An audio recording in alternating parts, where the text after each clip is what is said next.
وسیله متعلق د ملګری سوال کړی دی چې د توفیل برکت توسل څه معنا ده. ګلاب دا د شرکی الفاظونه یا د بدعي او مکروه الفاظونه څه قسم الفاظ دي.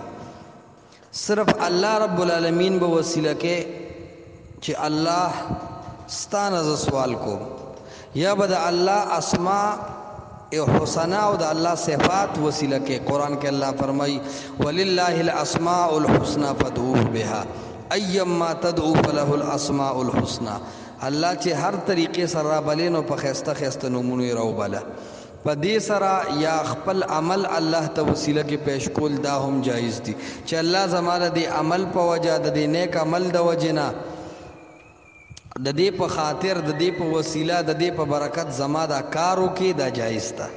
خود وسیله او توفیل برکت دا سه ویل چې یا الله د رسول الله سلام په وسیله، یا الله د پیر بابا په وسیله، یا الله د شیخ عبدالقادر په جیلانی په وسیله، داغه توفیل په برکت، داغه د مخه، داغه د وجه، داغه د کمال د وجه، یا دا معنی چې الله هغه ستا نازولې دی. دا ټول یو شان الفاظ دي. د چا د مخه دا قسم الفاظ استعمالول په دعا کې دا شرک دی یا بدعاتو په درجه کې دی. بازي د نزان ساتل پکار دی. بس دعا چې د الله نه کې نو یا الله ته د خپل لوی شان په واسطه او په وجه باندې، یا الله د خپل لوی رحم د وجنا، یا الله د خپل لوی کرم د وجنا، یا الله بندگانو سره د خپل لوی محبت د وجنا زما دا کارو کې، یا الله ته د دې صفاتو د وجنا زما دا کارو کې.